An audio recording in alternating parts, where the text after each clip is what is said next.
오늘 말씀 고린도전서 7장 말씀입니다. 고린도전서 7장 말씀입니다.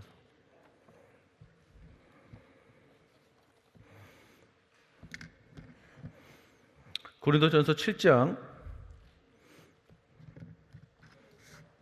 한 마음으로 봉독하시겠습니다. 너희의 쓴 말에 대하여는 남자가 여자를 가까이 아니함이 좋으나 음행의 연고로 남자마다 자기 아내를 두고 여자마다 자기 남편을 두라. 남편은 그 아내에게 대한 의무를 다하고 아내도 그 남편에게 그렇게 할지라. 아내가 자기 몸을 주장하지 못하고 오직 그 남편이 하며 남편도 이와 같이 자기 몸을 주장하지 못하고 오직 그 아내가 하나니 서로 분방하지 말라. 다만 기도할 틈을 얻기 위하여 합의상 얼마 동안은 하되 다시 합하라. 이는 너희의 절제 못함을 인하여 사단으로 너희를 시험하지 못하게 하려 함이라. 그러나 내가 이 말을 함은 권도도 명령은 아니라 나는 모든 사람이 나와 같기를 원하노라. 그러나 각각 하나님께 받은 자기의 은사가 있으니 하나는 이러하고 하나는 저러하니라. 내가 혼인하지 아니한 자들과 및 과부들에게 이르노니 나와 같이 그냥 지내는 것이 좋으니라. 만일 절제할 수 없거든 혼인하라. 정욕이 불같이 타는 것보다 혼인하는 것이 나으니라. 혼인한 자들에게 내가 명하노니 명하는 자는 내가 아니요 주시라. 여자는 남편에게서 갈리지 말고 만일 갈릴지라도 그냥 지내는지 다시 그 남편과 화합하든지 하라. 남편도 아내를 버리지 말라. 그 남은 사람들에게 내가 말하노니 이는 주의 명령이 아니라 만일 어떤 형제에게 믿지 아니하는 아내가 있어 남편과 함께 살기를 좋아하거든 저를 버리지 말며 어떤 여자에게 믿지 아니하는 남편이 있어 아내와 함께 살기를 좋아하거든 그 남편을 버리지 말라. 믿지 아니하는 남편이 아내로 인하여 거룩하게 되고 믿지 아니하는 자네가 남편으로 인하여 거룩하게 되나니 그렇지 아니하면 너희 자녀도 깨끗이 못하니라. 그러나 이제 거룩하니라. 혹 믿지 아니하는 자가 갈리거든 갈리게 하라. 형제나 자매나 이런 일에 구속받을 것이 없느니라. 그러나 하나님은 화평 중에서 너희를 부르셨느니라. 아내된 자여 내가 남편을 구원하는지 어찌할 수 있으며 남편된 자여 내가 내 아내를 구원하는지 어찌할 수 있으리요. 오직 주께서 각 사람에게 나눠주신 대로 하나님이 각 사람을 부르신 그대로 행하라. 내가 모든 교회에서 이와 같이 명하노라. 할례자로 부르심을 받은 자가 있느냐? 무할례자가 되지 말며 무할례자로 부르심을 받은 자가 있느냐? 할례를 받지 말라. 할례 받는 것도 아무것도 아니요 할례 받지 아니하는 것도 아무것도 아니되 오직 하나님의 계명을 지킬 따름이니라. 각 사람이 부르심을 받은 그 부르심 그대로 지내라. 내가 종으로 있을 때에 부르심을 받았느냐? 염려하지 말라. 그러나 자유할 수 있거든 차라리 사용하라. 주 안에서 부르심을 받은 자는 종이라도 주께 속한 자요 또 이와 같이 자유자로 있을 때에 부르심을 받은 자는 그리스도의 종이니라. 너희는 갑으로 사신 것이니 사람의 종이 되지 말라. 형제들아 각각 부르심을 받은 그대로 하나님과 함께 거하라. 처녀에 대하여는 내가 주께 받은 계명이 없으되 주의 자비하심을 받아서 충성된 자가 되어 의견을 고하노니 내 생각에는 이것이 좋으니 곧 임박한 환난을 인하여 사람이 그냥 지내는 것이 좋으니라. 내가 아내에게 매였느냐? 노예기를 구하지 말며 아내에게서 노였느냐? 아내를 구하지 말라. 그러나 장가가도 죄짓는 것이 아니요 처녀가 시집가도 죄짓는 것이 아니로되 이런 이들은 육신의 고난이 있으리니 나는 너희를 아끼노라.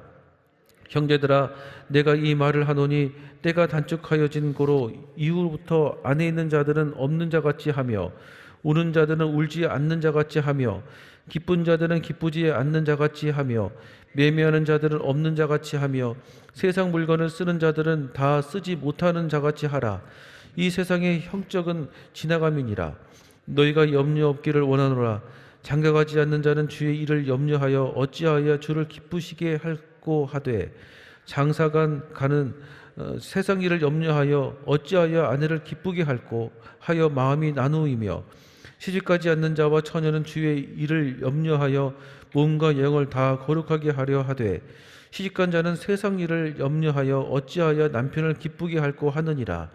내가 이것을 말함은 너의 유익을 위함이요 너의 올무를 놓으려 함이 아니니 오직 너희로 하여금 이치에 합하게 하여 분유함이 없이 주를 섬기게 하려 함이라.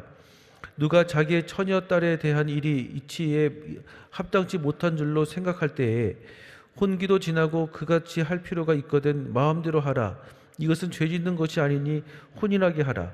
그러나 그 마음을 굳게 하고 또 부득한 일도 없고 자기 뜻대로 할 권리가 있어서 그 처녀 딸을 머물려 두기로 마음에 작정하여도 잘하는 것이니라. 그러므로 처녀 딸을 시집 보내는 자도 잘하거니와 시집 보내지 아니하는 자가 더 잘하는 것이니라. 아내가 그 남편이 살 동안에 매여 있다가 남편이 죽으면 자유하게 자기 뜻대로 시집갈 것이나 주 안에서만 할 것이니라. 그러나 내 뜻에는 그냥 지내는 것이 더욱 복이 있으리로다. 나도 또한 하나님의 영을 받은 줄로 생각하노라. 아멘. 오늘 효와 행복 함께 보시겠습니다. 오늘 효와 행복 제목이 부르신 그대로 행하자입니다. 부르신 그대로 행하자. 오늘 성경 핵심 구절 말씀은 7장 17절입니다. 오직 주께서 각 사람에게 나눠주신 대로 하나님이 각 사람을 부르신 그대로 행하라. 내가 모든 교회에서 이같이 명하노라. 아멘. 하나님께서 제정하신 결혼은 기본적인 창조 질서이며 축복이다. 예수님께서도 남녀의 연합에 대해 하나님이 짝지으신 것을 사람이 나누지 못한다고 말씀하신다.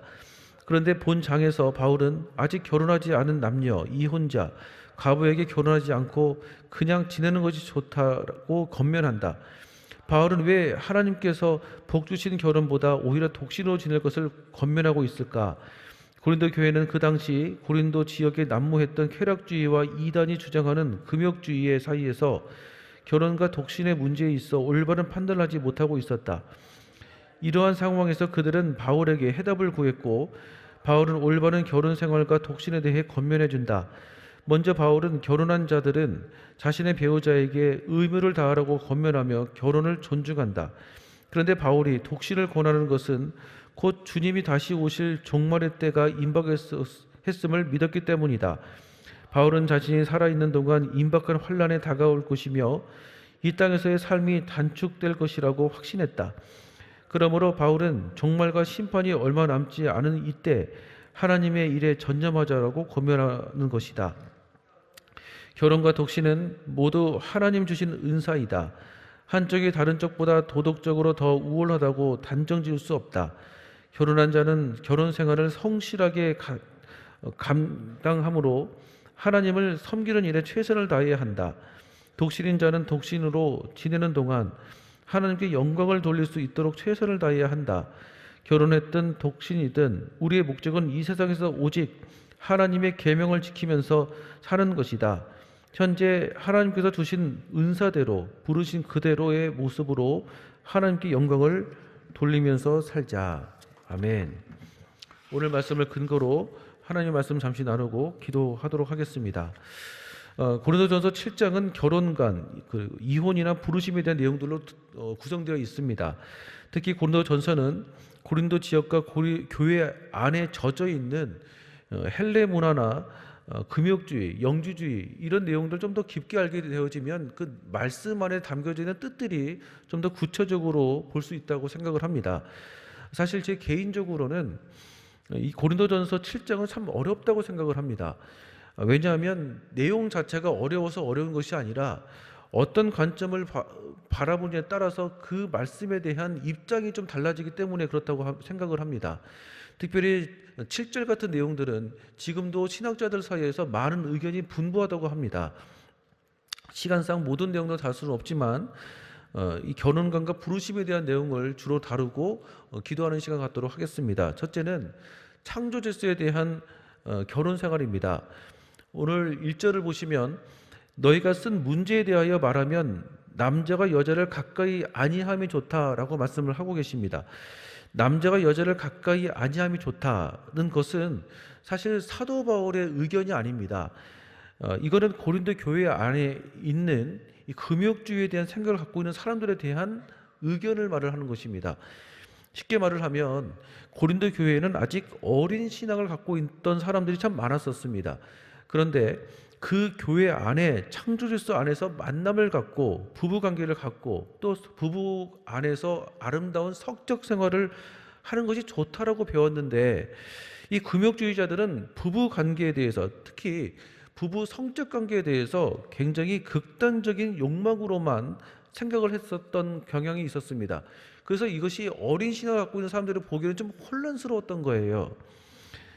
그래서 이 고린도 교회 성도들이 바울에게 편지를 써서 쉽게 말하면 신앙 상담을 했던 것입니다. 그 신앙 상담에 대한 질문에 사도 바울이 답변을 하는 내용이 1절인 것입니다. 그래서 1절을 좀 더 쉽게 해석을 하자면 이렇습니다. 금욕주의가 좋다고 말하는 사람들이 있는데, 그 사람들은 무조건 부부 관계를 하지 않는 것이 좋다고만 생각한다 라고 해석하는 것이 가장 무리가 없는 해석이라고 생각을 합니다. 사실 1절을 정확하게 좀 이해를 해야 전반적인 내용들을 좀 이해할 수가 있다고 생각을 해요. 다른 교회에서 사역을 하고 있는 제 친구 목사님이 있어요. 근데 얼마 전부터 저한테 어떤 프로그램을 한번, 텔레비전 프로그램을 보라고 자꾸 추천을 하더라고요. 사실 그 프로그램이 있는지는 알았었는데 별로 재미없을 것 같아가지고 안 봤었거든요. 하도 보라고 해서 한번 봤어요. 봤는데 기도 제목이 하나 더 늘었어요. 그러니까 넷플릭스에 신동엽 씨하고 또 성시경 씨가 이렇게 MC를 해가지고 보는 그 프로그램인데, 이 두 사람이 각 나라의 어떤 그 성적인 것들을 뭐라고 해야 되나, 탐험을 하면서 그 사람과 인터뷰를 하는 내용이에요. 성인물이라고. 어쨌든 봤습니다. 근데 이번에 시즌 3인데 네덜란드와 독일 그 나라의 성적인 것, 그리고 결혼관에 대한 것들을 조금 소개를 하더라고요. 근데 제가 이 독일 편을 이렇게 보는데, 이 독일이란 나라가 정말 종교개혁을 했던 나라가 맞나 싶은 생각이 들 정도로 참 마음이 보면서 참 겁도 나기도 하고 슬펐어요. 이런 문화가 혹시 우리나라에도 들어오면 어떻게 하나 싶은 생각이 드는 거예요. 참 기도해야 되겠다는 생각이 들더라고요. 정말 독일의 사람들이 갖고 있는 이 결혼관, 이 꼴을 보면 정말 마틴 루터 이 목사님이 정말 피눈물이 흘려지겠다 하는 생각이 들어지는 거예요. 그런데 사람들이 인터뷰를 하는데 행복이라는 단어를 많이 사용했습니다. 행복. 내가 행복하면 다 되는 건 아니잖아요.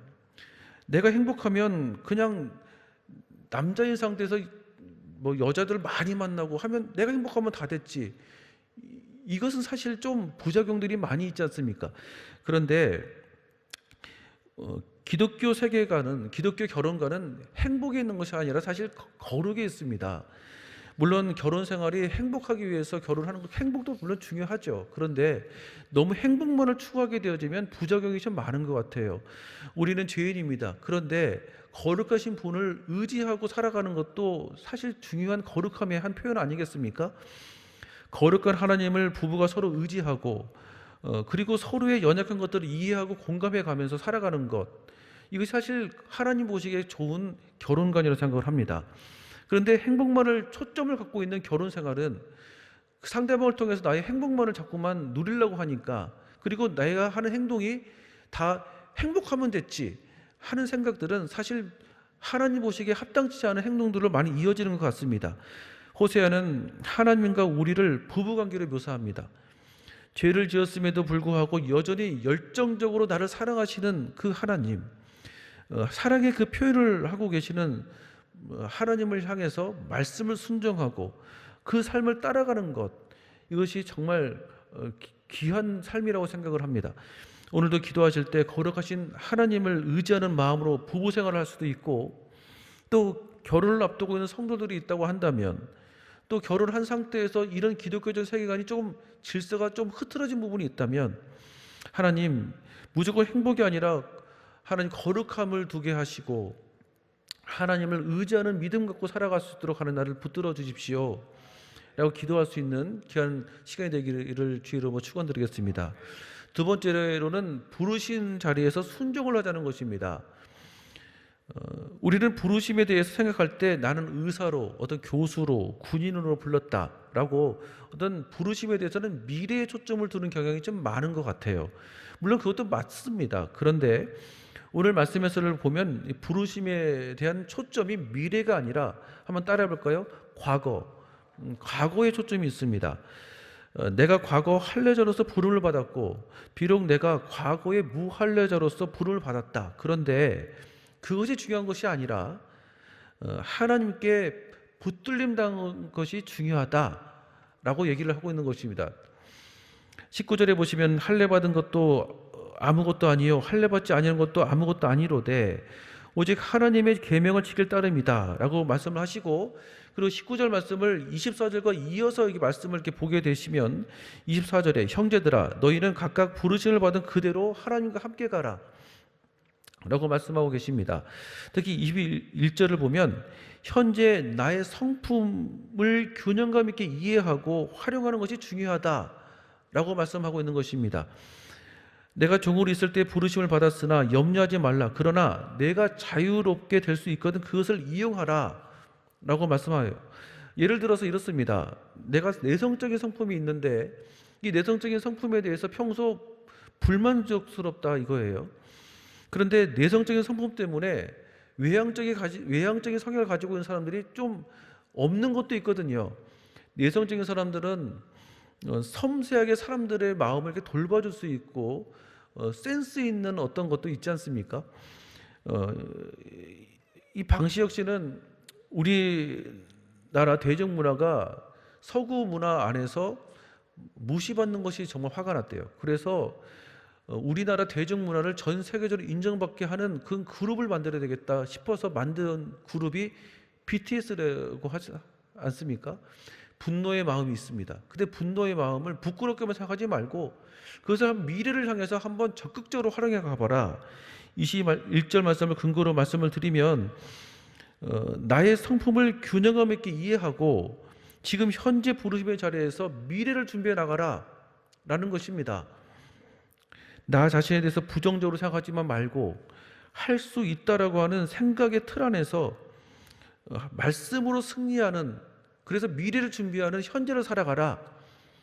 아멘. 그래서 부르심에는 나의 성품 또한 굉장히 중요하다고 생각을 합니다.